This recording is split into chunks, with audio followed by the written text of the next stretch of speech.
All right, guys. Hello. Welcome to MarketAbilities. I'm Angie. And I'm Lucas. Welcome. Okay. We did the welcome. We welcomed them. Yeah. Do you feel welcome? It was in the comments below. We apologize. So what we've been doing is going down this list, and we're really giving you a 4-year education. It's a 4-year degree type class that we're teaching in 15 to 20 minute increments. Yeah. And we're like on day 5, podcast 5 or 4. 4. Okay. Yeah. Podcast 4. Okay. Last podcast, we ended with the importance of writing in headlines, saying something that would get people's attention. You said like normally offering people money or something would get them to click. Well, just saying that like you can do these 3 things and make this amount of money every day. Right. Or, just something like that where it's like Yeah. that's not real. But I got to find out if it's real. Do you click that stuff? I do not click that stuff. Sometimes. I mean, nowadays you can tell if it's pretty fake or not. Yeah. If somebody says they're going to give you hundreds of dollars, it's fake. Sometimes you can look at the comments and be like, yeah, this is really fake. But here's the deal. So headlines, right? Before getting into this marketing advertising business like a decade ago, I worked in news. So news is all about headlines. Yeah. Like you got to have the hook to get people to watch, right? Right. So we very quickly learned how to put together those news releases or information about your business or whatever that'll get you noticed and get you, listen to me, free, the best kind of advertising you could ever get in your life. Stealth advertising by being associated with a really nice story on the news or in the newspaper or someone talking about you on the radio or satellite or whatever it is. Yeah. But it's in the way you get that is how are you making a difference? How is it benefiting someone else? Right. And you've got this great headline of this wonderful work underway, a little bit of information about what's happening, hook, there's your name right there. Yep. They're responsible, and then how other people can get involved, that kind of thing. But we've had about a 95% success rate, I think, with sending news releases, and they run it at Growing Media. I mean, that was a little plug right there. That's crazy. 95% success rate. Boom, that's your headline. They're calling. They're like, I'm in. That is your headline. That's it. 95% success rate. That's it, baby. Insane. Yes. I mean, it's good. Yeah. But you got to know, look, these producers are very hard to impress because they stack newscasts every day, right? Well, think about how many they get and how often they do it. Yeah, and, yeah. And I mean, they're probably fatigued even before they walk into the door. Am I right? That's so funny because most of them walk around very fatigued. Yeah, right. Yeah, they have to be. Crazy. And so if you wanna get in, you have to snap them out of their fatigued mindset and be like, "Whoa, hold on." Yeah. No doubt. So you definitely got to have a good headline writer. So I'm telling you, that's we can help you out there. But it's just so important. And like Lucas has said many times, people love to talk about themselves. So if you can align with someone like that very quickly, use them. They're noted, and then how you're making a difference, and boom, you also just went in on somebody else's coattails. Yeah. Huh? And sometimes that's not a bad thing. No. Yeah. Now here's something for you to listen to carefully because this is so true. An average product, okay, with great marketing will outsell a great product with bad marketing. Always. Every time. Always. I've said it probably multiple times on this podcast. You need to be better at marketing what you do than what you actually do. Otherwise, you will go out of business. That is crazy. Yeah. It is really, really crazy. Yeah. So. Well, I mean, it's funny. You can market the crap out of a really bad product, like a really poor product. Like I'm sure there's an example out there, but like in anything cheap, like cheap toilet paper, right? Like that still sells like crazy. Does People still buy it? One time, maybe. Well, I'm talking about like schools and restaurants and stuff like that. They'll buy it. Yeah. They're not concerned. Yeah. So what is this? This is a new one that we added. So when stating your price on a sales call, which I don't know that I would ever do. The first one to talk about money always loses. So I usually don't talk money the first conversation or so. I mean, I don't mind. Yeah? Because I'm just going to be like, this is the price. If you want to go any lower, then call someone else. Bye-bye. But when stating your price on a sales call, say, and I'm quoting now, it's a one-time investment of blah, not the price is H. I see what they're doing there. It's a one-time investment. Which I don't want to do anything one time, but yeah, it is an investment. That's very good. Yeah. You are, marketing advertising, for instance, you are investing in your business when you decide to call somebody to handle that for you. It is an investment. It's not a one-time money. Yeah, because I mean the returns could be exponential. Mm-hmm. Yeah. And when you hear the price is, doesn't that do something? It's just like, ooh, the price? What? It's an investment. Yeah. Yeah, I don't know. The price is not right. The price Bob is Barker. right. I think I just spit. Did you see that? That was really, that's why you want to do podcasts with people you're very comfortable with. Just spitting across the table. I don't even know if I am even if I am comfortable with you, Angie. I still don't want you spitting on me. Oh, it's on the table. Okay, we'll leave it there. Just don't put your hands up there; it could get really gross. Okay.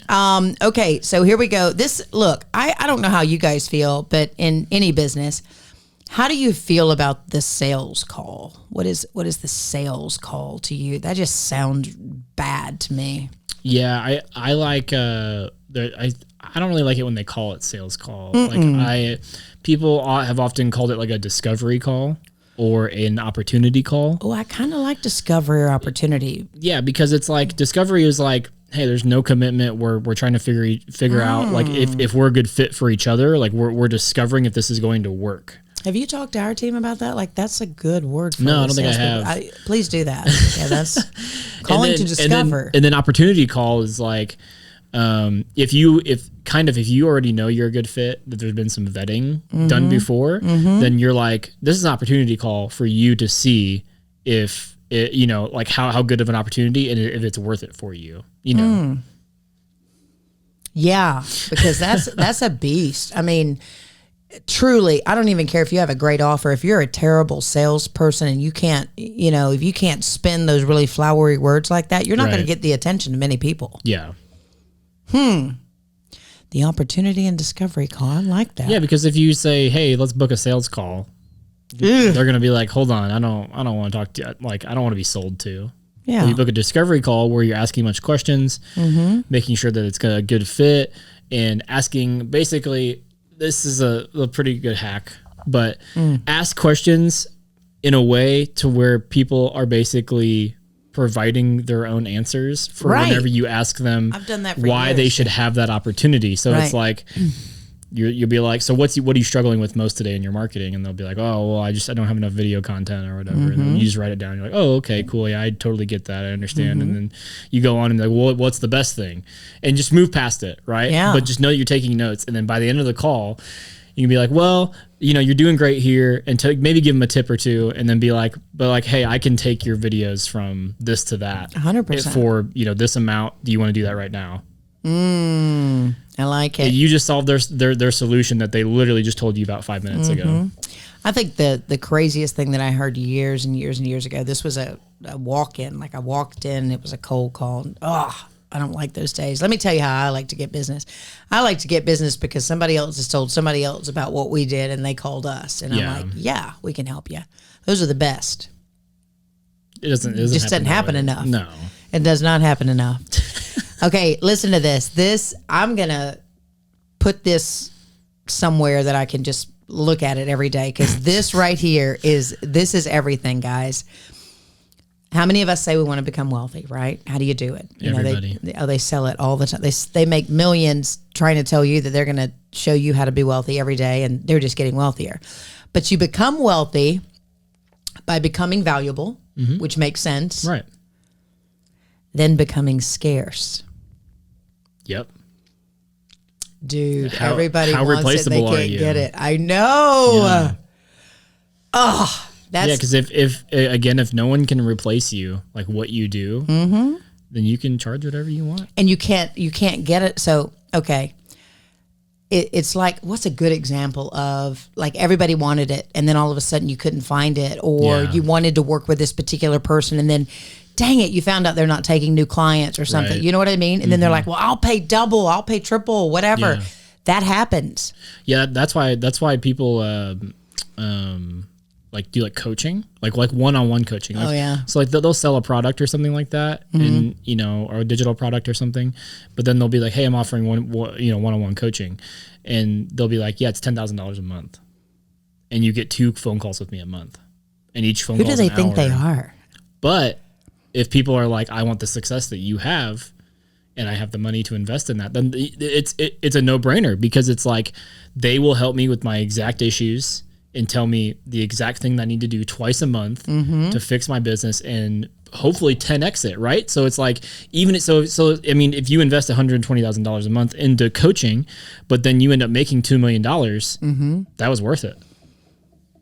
And Just be careful. And be careful. It's the same. Well, yeah, but it's the same for marketing, right? So it's like true.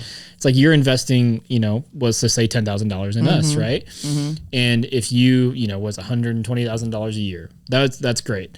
But if you look back from the year before where you weren't investing in us, right, and you went up to $1 million over, more, then it was worth it. We just 10x 100%. Yeah. Like that's again like a no-brainer. Yeah, and that's how you quantify what you do.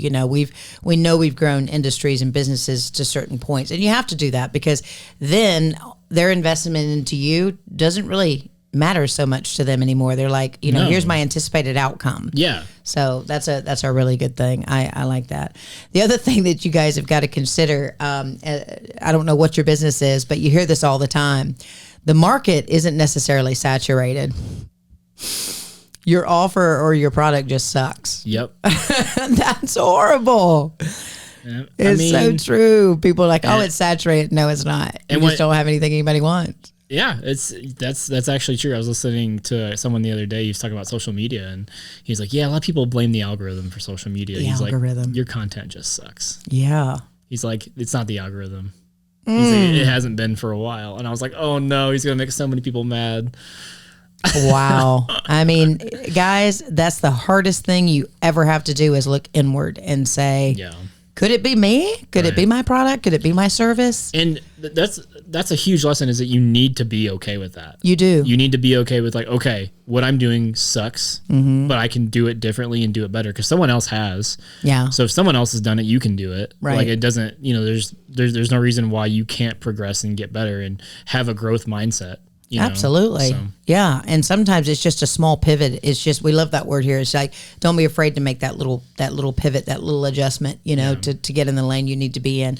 And that goes back to our last episode. The very first quote that we had was learning to say no. Right. And so maybe there are some things that you're doing right now that you need to start saying no to progress and get better. Very good point. Very good point. And the other thing, we hear this all of the time. People buy from people, but I'm going to go a step further. They also buy from individuals who have worked with people that perhaps they know.